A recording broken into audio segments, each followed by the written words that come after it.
Canada इस वक्त गाड़ी चोरी के शदीद तरीन वबा से दो चार है। साल 2015 से अब तक इसमें 300% का इजाफा हो चुका है। साल 2022 में तकरीबन 80,000 से ज़ायद गाड़ियाँ चोरी की गई हैं।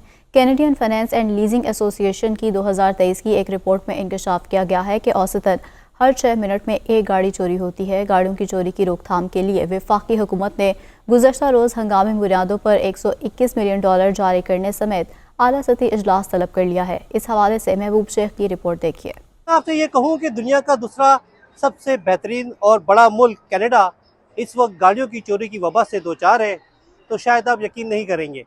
कार चोरी एक आलमी मसला है, लेकिन कनाडा में कार चोरी की शरह में बहुत तेजी से इजाफा हो रहा है। कैनेडियन हुकूमत के जारी करदा आदाद-ओ-शुमार के मुताबिक साल 2015 के बाद से गाड़ियों की चोरी की शरह में 300% का इजाफा देखा गया। ऑटो चोरी एक ऐसा बुरहान है जो पूरे मुल्क में कनाडा के शहरियों को मुतासिर कर रहा है और ओंटारियो में इसे सबसे ज्यादा शिद्दत से महसूस किया जा रहा है, जिसकी गूंज अब वफाकी दारुल हुकूमत ओटावा में भी सुनाई दी जा रही है। Toronto auto thefts are up 300% increase since 2015. End quote. Wow. What happened? There is a real challenge around auto theft in this country. 15, Stephen Harper presented a budget that had slashed funds for policing, slashed funds for CBSA officers, slashed funding for Veterans Affairs Services, and we were there to clean up the mess, to cut taxes for the wealthiest 1%, lower them for the middle class, to support families, to start moving forward on gun control in real ways, while the conservatives cozy up to the American gun lobbies. We continue to step up and keeping Canadians safe. Let them bring assault weapons back to our streets.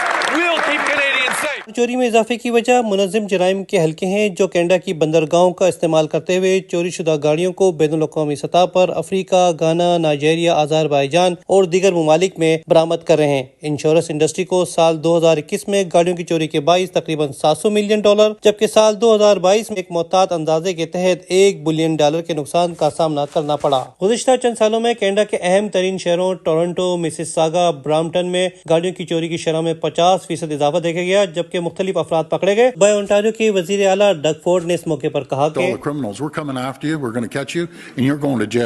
Simple as that. We're going to keep you in jail as long as we possibly can. I will not spare one resource to make sure we go after these thugs and make sure that they're going to jail. But it takes a multiple approach. मालूम करते हैं हमारे community leader जनाब परवेज अख्तर साहब से, जिनका ताल्लुक गाड़ियों के शोबे से और इस सनत में कई सालों से वाबस्ता है। परवेज साहब, गाड़ियों की चोरियों में बेतहाशा इजाफा हो रहा है और इस वक्त हर बंदा परेशान है, क्या वजूहात है इसके पीछे? देखिए जी, हम इस बिज़नेस के अंदर 20 साल से हैं और चोरी थोड़ी बहुत हमेशा से शुरू से ही चल रही है। गाड़ी के पार्ट्स चोरी हो जाते थे लॉट के अंदर से, लेकिन अब तो ये एक सीवियर किस्म का क्राइम बन गया। इस चीज़ को अब देखने की ज़रूरत है कि इतना आपका सिस्टमेटिक सिस्टम है और उसके अंदर से गाड़ी विन नंबर से 1 सेकंड में ट्रेस हो जाती है। उसके बावजूद एक गाड़ी मिसिसागा से उठ रही है और मॉन्ट्रियल की पोर्ट से चढ़ रही है और इटली में मिल रही है। That's a very question mark for all of us कि इसमें कौन लोग मुलविस हैं और ये क्या हो रहा है। सबसे बड़ी वजह यह है कि जो जस्टिस सिस्टम है हमारा बहुत वीक है कि एक बंदा जब चोरी करता है, वो पकड़ा जाता है, उसको पता है कि मैं रिलीज हो जाऊंगा, मुझे पेरोल मिल जाएगा, मेरी जमानत हुई, तो वो फिर डर कहां से। ओपीपी की वेबसाइट के मुताबिक कनाडा में गाड़ियों की बढ़ती हुई चोरी की वजह से तकरीबन $600 मिलियन की गैर कानूनी तिजारत हो रही है, जबकि वफाकी दारुल हुकूमत ओटावा में हंगामी बुनियादों पर इजलास तलब कर लिया गया है। शेख, दुनिया न्यूज़, टोरंटो, कनाडा।